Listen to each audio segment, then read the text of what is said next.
नमस्ते दोस्तों। भाग्यश्री धर्म में फिर से आपका बहुत बहुत स्वागत है। हम आशा करते हैं कि हमारी वीडियोस से आपको कुछ ना कुछ प्रेरणा मिल रही है और वो किसी ना किसी तरीके से आपका जीवन बेहतर बना रही है।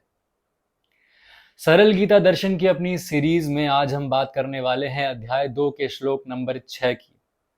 इससे पहले हमने अध्याय 2 का श्लोक नंबर 5 पढ़ा था। उसमें हमें पता लगा था कि अर्जुन कहते हैं कि अपने गुरुजनों को ना मारने की वजह से अगर मुझे जीवन भर भिक्षा भी मांगनी पड़े तो वो भी मेरे लिए कल्याणकारक होगी। और अपने गुरुजनों को मारकर, साथ ही साथ कौरवों को मारकर भी अगर मुझे ये राज्य मिल भी गया तो उसके भोगों पर रक्त लगा होगा, उसके भोग खून से सने हुए होंगे। अपनी इसी बात को आगे बढ़ाते हुए फिर से अर्जुन कहते हैं, न चैत द्विदद्मः कतरन्नो गर्यो यद्वा जयेम यदि वा नो जयेयुः यानेव हत्वा न जिजीविषाम तेवस्थिता प्रमुखे धार्तराष्ट्रः। श्लोक नंबर 6 में अर्जुन कहते हैं कि हमें नहीं पता कि हमारे लिए श्रेष्ठ क्या है, युद्ध लड़ना या युद्ध ना लड़ना। हमें तो ये भी नहीं पता कि युद्ध में हम उन्हें जीतेंगे या वो हमें जीत लेंगे। और जिन लोगों को जीतकर हम जीना भी नहीं चाहते, वो धृतराष्ट्र के पुत्र इस समय मुकाबले में खड़े हैं, मरने के लिए खड़े हैं। यहाँ पे अर्जुन ने अपनी मन की एक और बात श्री कृष्ण को बता दी है। उन्होंने बता दिया है कि हमें तो ये भी नहीं पता कि जीतेगा कौन, क्योंकि अगर हम जीत गए इन्हें मारकर तो फिर हम जीते जी मर जाएंगे, और अगर ये जीत गए तो फिर तो ये हमें मृत्यु के घाट उतारेंगे ही उतारेंगे। ऐसी स्थिति में अर्जुन कितना कमजोर हो गए हैं ये तो आपको पता है। बार बार हमने खुद को अर्जुन में देखा है और फिर प्रेरणा ली है। लेकिन इस समय मैं आपसे एक सवाल पूछना चाहता हूं कि मान लीजिए ऐसी स्थिति में अर्जुन के साथ आप खड़े हैं, तो ऐसी स्थिति में आपका क्या जवाब होता, आप क्या करते? या तो आप अर्जुन से ये कह देते कि उठो और लड़ो, इसके अलावा तुम्हारे पास और कोई चारा नहीं है। या तो आप अर्जुन से ये कह देते कि रहने दो, मत लड़ो, तुम ठीक कह रहे हो, हमें लड़ना नहीं चाहिए, युद्ध से किसी को आज तक कुछ नहीं मिला। या तो आप ये कह देते कि अर्जुन, अब तुम मुझसे मत पूछो, अब तुम अपना हाल खुद देखो, अपना निर्णय खुद लो, अब तुम मेरे पास मत आओ, मैं इस युद्ध से जा रहा हूं। तो हमें कमेंट सेक्शन में जरूर बताइएगा कि आप इस बारे में क्या सोचते हैं, और अगर श्री कृष्ण की जगह आप होते तो फिर आप अर्जुन से क्या कहते, आप अर्जुन को क्या सलाह देते? इसके बारे में अपने मत कमेंट्स में जरूर लिखिएगा। वैसे अगर आप खुद को श्री भगवान की जगह रख के देखें तो फिर आपको ये मालूम जरूर हो जाएगा कि ये बड़ी मुश्किल स्थिति आ गई है। अर्जुन ने एक के बाद एक इतने भारी भरकम तर्क दे दिए हैं कि फिर उन तर्कों को काटना किसी मनुष्य के लिए बहुत ही मुश्किल हो गया है। अब तो श्री भगवान ही कुछ कर सकते हैं और वो ही प्रेरित कर सकते हैं अर्जुन को लड़ने के लिए, कर्म करने के लिए।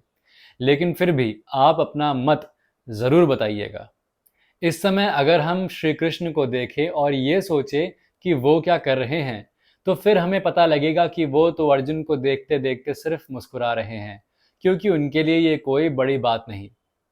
जैसे कि एक छोटे बच्चे के लिए 5 और 5 जोड़ना बड़ी मुश्किल का काम हो जाता है, बड़ी दुविधा हो जाती है, जीवन का सबसे बड़ा युद्ध हो जाता है, लेकिन हमारे लिए वो कुछ भी नहीं। ऐसे ही अर्जुन इस समय अपने जीवन के सबसे बड़े संघर्ष में हैं, लेकिन श्री कृष्ण के लिए तो वो कुछ भी नहीं। वो चाहें तो पलक झपकते ही ये युद्ध खत्म हो जाए, लेकिन वो ऐसा करेंगे नहीं, क्योंकि अगर वो ये ऐसा कर देंगे तो फिर उनके और अर्जुन के बीच में संवाद कभी नहीं होगा, और वो अर्जुन को ये ज्ञान नहीं दे पाएंगे जो आगे चलकर हम सबको सही राह दिखाएगा, आगे चलकर हमारे लिए प्रेरणा का स्रोत बनेगा। दूसरी ओर एक और कारण है कि अगर वो पलक झपकते ही युद्ध खत्म कर दें, वो खुद ही सब कुछ खत्म कर दे, तो फिर मनुष्य भगवान पर हद से ज्यादा आश्रित हो जाएगा। फिर मनुष्य सोचेगा कि कर्म करने की क्या जरूरत है जब भगवान ने आके सब कुछ ठीक कर ही देना है। और यही बात तो हम करते आ रहे हैं। भगवान पे सब कुछ मत छोड़िए, कर्म कीजिए, अपने हाथ से चीज़ें कीजिए और फिर भगवान से उनकी शरण मांगिए, भगवान से सही रास्ता दिखाने के लिए कहिए, लेकिन जो कर्म है वो तो खुद करना पड़ेगा, अर्जुन खुद बनना पड़ेगा। भगवान आके पलक झपकते ही कुछ नहीं बदलेंगे। अगर इस भ्रम में है तो इस भ्रम से हट जाइए।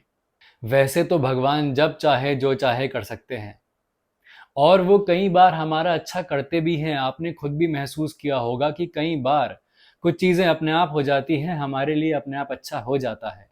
लेकिन अगर आप इस बात से आलसी हो जाएं और अपना सब काम भगवान पर छोड़ दें, अपना सारा भरोसा भगवान पर छोड़ दें और फिर ये सोचें कि जो होना है वो तो होना ही है, मैं कर्म क्यों करूं, तो फिर आप ये मान लीजिए कि आपका कुछ भी नहीं होना। यही बात वो अर्जुन को समझा रहे हैं और यही बात अर्जुन के साथ साथ वो हम सभी को समझा रहे हैं। अगर हम इस श्लोक से कोई भीतरी ज्ञान लेना चाहें तो फिर हम समझते हैं कि क्योंकि पिछले कुछ श्लोकों में हमने धृतराष्ट्र को अपना अंधा मन समझा था और यहाँ पे अर्जुन धृतराष्ट्र के बेटों को नहीं मारना चाहते, तो फिर हम समझेंगे कि हम अपने अंधे मन की संतानों को नहीं मारना चाहते, जिन संतानों का नियंत्रण हमारी इंद्रियां करती हैं। हम अपने इंद्रियों सुखों को खत्म नहीं करना चाहते और जब तक हम ऐसा नहीं करेंगे तब तक हमारी आत्मा सिद्धि की तरफ तो नहीं जा सकती। हमें अपनी इंद्रियों का स्वामी बनना है, उनका सेवक नहीं बनना, क्योंकि अगर वो नियंत्रण से बाहर हो गई तो फिर वो जो चाहे करवाएंगी, वो हमारी बुद्धि को हीन कर लेंगी। मान लीजिए कि एक गाड़ी है जो नियंत्रण से बाहर हो गई है, किसी के भी नियंत्रण में नहीं है, तो फिर वो गाड़ी खुद जाके पार्क तो नहीं हो जाएगी ना, वो जाके दुर्घटनाग्रस्त हो जाएगी, उसका एक्सीडेंट तो हो ही जाएगा। ऐसे ही हमारी इंद्रियां भी हैं, अगर नियंत्रण से बाहर हो जाएं तो फिर वो दुर्घटनाग्रस्त हमें करवा ही देंगी, इसमें कोई संशय मत रखिएगा। और अपनी इंद्रियों को नियंत्रण में लाना ये हमारा निजी दायित्व है। हर मनुष्य अलग है, उसका जीवन अलग है, उसकी आशाएं अलग हैं, उसके कर्म अलग हैं। एक परिवार में होके भी हर परिवार का सदस्य अलग है, उनका अपना दायित्व है कि वो अपनी इंद्रियों को नियंत्रण में लेके आए।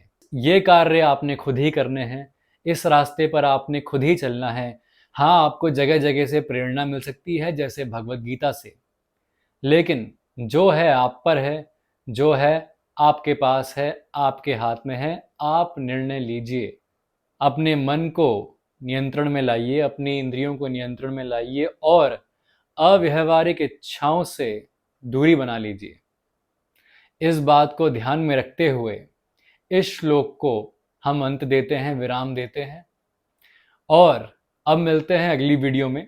तब तक के लिए अपना ध्यान रखिए, अपने परिवारजनों का ध्यान रखिए और बैठ के सोचिए कि आपकी ऐसी कौन सी अव्यावहारिक इच्छाएं हैं, इम्प्रैक्टिकल विशेस हैं, जिनको आप पूरा करना चाहते हैं और जिन्हें पूरा करके आपका नुकसान हो सकता है।